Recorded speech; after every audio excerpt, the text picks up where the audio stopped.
শুধু বলৎকার হয় না, সেখানে কিছু শান্তিপ্রিয় মানুষ বসে জিকির করে যে আমাকে ভোট দিলে জান্নাতে চলে যাবেন, তখন ধর্ম অবমাননা হয় না।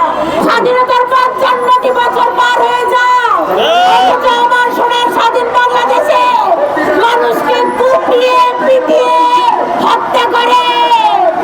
আমার সোনার বাংলাদেশে ধর্ম অবমাননার ত্যাগ দিয়ে ত্রিপুর মতো একটা ভাইকে কুপিয়ে পুড়িয়ে মেরে ফেলে, স্বামী ভাইয়ের মতো একজন ভাইকে কুপিয়ে কুপিয়ে হত্যা করে। এই স্বাধীন সোনার বাংলাদেশে অত্যন্ত দুঃখ লাগে। সেই মানুষ, এদের তো বড় পরিচয়, এরা মানুষ, মানুষের যে বড় পরিচয় আর কিছু লাগে না।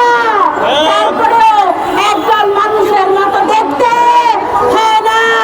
তারা 2 দিন পর পর কথা নাই বার্তা নাই, ধর্ম অবমাননার ট্যাগ লাগিয়ে কন্যা ধরে টানে।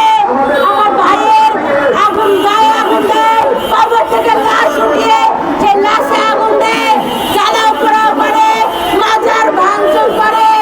কিন্তু ধর্ম অবমাননার যদি বলতেই হয়, তাহলে আমরা কি ভুলে যাই সেই চরমনায়ের পীরের কথা, যিনি বলেছিল যে কোরআন হচ্ছে একটা শুভঙ্করের ফাঁকি।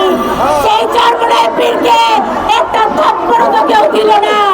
যখন সে বলেছিল শুভঙ্করের ফাঁকি হচ্ছে কোরআন, তখন কি ধর্ম অবমাননা হয় নাই? যখন জামাতি নেতা আমির সাহেব বলে যে আমাদের নবীজি সুন্নাত, এটা বলে আরেকজন বিদেশি কূটনীতিককে পিছন থেকে জড়িয়ে ধরে, পুরুষ হয়ে পুরুষকে পিছন থেকে জড়িয়ে ধরে আর বলে আরো বেশি করে করবে, কারণ এটা নবীজি সুন্নাত, তখন ধর্ম অবমাননা হয় না। তখন ধর্ম অবমাননা হয় না। যখন জামাতি নেতারা বলে রোজা পূজা এক, যখন জামাতি নেতারা বলে যে আমাকে ভোট দিলে জান্নাতে চলে যাবেন, তখন ধর্ম অবমাননা হয় না।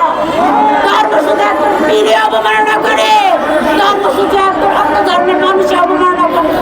ইসলাম ধর্ম এত ঠুনকো না রে ভাই, যে যা বললো তাতে অবমাননা হয়ে যায়। আরেকজন সংসদে গিয়ে বলে যদি ধর্ম অবমাননা করার কোনো দায় পাওয়া যায় তাহলে তাকে মৃত্যুদণ্ড দিতে হবে। তাহলে প্রথম মৃত্যুদণ্ড দিতে হবে তৌহিদি জনতার প্রত্যেকটা লোককে, যারা মাজার ভাঙচুর করে, যারা নিরপরাধ মানুষকে কুপিয়ে জবাই করে হত্যা করে। ইসলাম শান্তির ধর্ম কোথায় পেয়েছেন? এই মানুষ মারতে হবে। কোরআন শরীফের কোথায় লেখা আছে যে মানুষকে কুপিয়ে পুড়িয়ে হত্যা করতে হবে? দেখাতে হবে।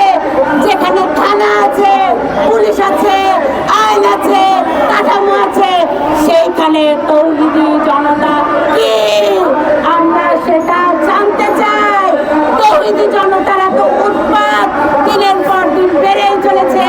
গত 2 দিন আগের একটা সংবাদ, একজন বাচ্চা মাদ্রাসার ধর্ষণের জন্য অভিযোগে যখন দাঁড়ালো, তখন সে অভিযোগকারীর ঘর বাড়ি